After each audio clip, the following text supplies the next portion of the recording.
อ่ะทักทายสบายดีและสวัสดีเนาะมื้อนี้ไปเบิ่งสิ่งแ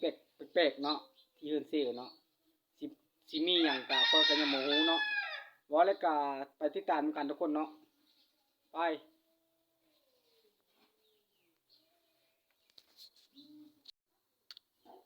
ก็มาเรียนพังกำซิลก็คือว่าเนาะมาเฮือนเพิ่นแล้วมันแปลกอันนึงเนาะเพิ่นเฮ็ดบูชามื้อนี้เนาะว่าง่ายซะเนาะ บางเอาโคกะผู้เคนน่ะแล้วเนาะบางเอาโคกะเพิ่นเฮ็ดบูชาบูชาล้างซุยว่างั้นซะเนาะเอาความรวยมาใส่เพิ่นว่าเนาะอันนี้คือเครื่องบูชาเขาเจ้าเนาะเขาเจ้าก็เฮ็ดแบบนี้ทุกคนเนาะเอาลำกุยเนาะเอาลำกุยต้นกุยมากก็เฮ็ดปากกระเตะไว้นี่เนาะก็สิถ่ายให้ทุกคนได้เห็นเนาะได้เบิ่งเนาะบ่อนบ่เคยเห็นก็มีเนาะบ่อนบ่เคยมีก็มีเนาะเราลุ้นไปตามบ้านตามเมืองทุกคนเลยว่าสิไปบูรพาก็บ่ได้ไปเนาะ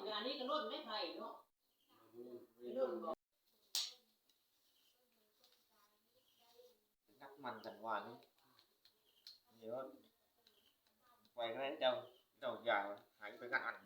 có phải ngắt ảnh nó cái loại นิบกระทงทุกคนเนาะถือว่ามีดอกไม้ดอกไม้เนาะแล้วก็บูชาเนาะล้างโซ่แล้วก็รับโศกใส่ตอนรับปีใหม่ก็ส่งท้ายปีเก่าเนาะถือว่าประมาณนี้ทุกคนเนาะถือว่าคลิปนี้ก็ค่อยสิพาทุกคนไปเบิ่งทุกอันทุกอย่างเนาะที่มีอยู่แล้วที่มีอยู่ในบ้านค่อยเนาะเอาแล้วก็ติดตามกันทุกคน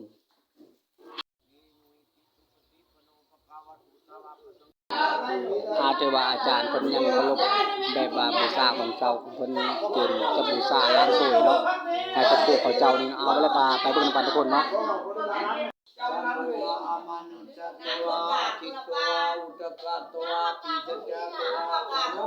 คือว่าอาจารย์คนเนาะ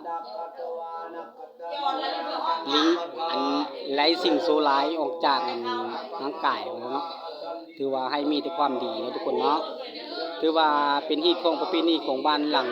นี้เนาะถือว่าก็ยังบ่ทันฮู้เนาะก็ฮู้สิพาทุกคนไปเบิ่งไปชมเนาะมันอันของแปลกเนาะอยู่ในบ้านคอยมันก็มีหลายอย่างทุกคนเนาะ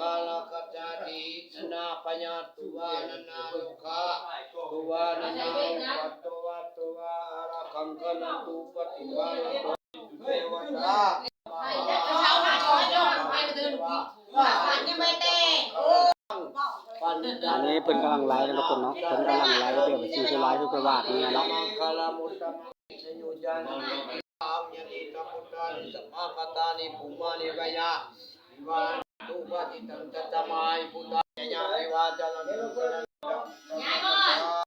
เอารอลุ้นทุกคนเนาะเพิ่นสิเฮ็ดได้ครับเบิ่งกันทุกคนเนาะเพิ่นกำลังไลฟ์ทุกคนเพิ่นกำลังไลฟ์เนาะ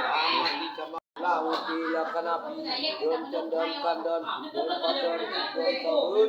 ลาวุเดินละคณะเดินวันถือว่าคลิปนี้ก็มาแปลกทุกคนเนาะแต่สิ่งที่เขาเจ้าสิ่งที่ FC บ่ทันฮู้ก็ฮู้เนาะคือว่าแต่ข้อยก็บ่ได้ไปหลายบ้านมาไปบ้านนี่ก็เห็นแบบแปลกๆข้อยก็ได้ถ่ายมาไว้เนาะทุกคนเนาะถ้าผิดพลาดใดๆก็ขอโทษขออภัยเนาะทุกคนเนาะ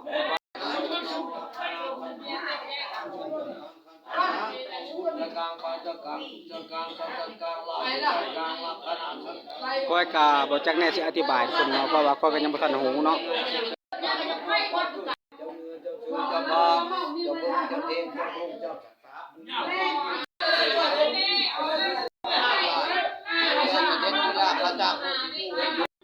หลังจากเขาเจ้าสูตรเขาเจ้าม่วนแล้วก็ถือว่าค่อยก็ออกมาข้างนอกนะขอภาคกดไลค์กดแชร์เนาะสำหรับคลิปนี้เนี่ยก็ให้เป็นกำลังใจสร้างสรรค์คลิปต่อไปเนาะ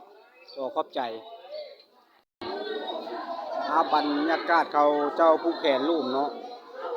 คือแบบผู้แขนเจ้าผู้แขนคอยเนาะประมาณนี้ทุกคนเนาะแต่บ่ได้ยินเสียงหยังขอโทษขออภัยทุกคนเนาะ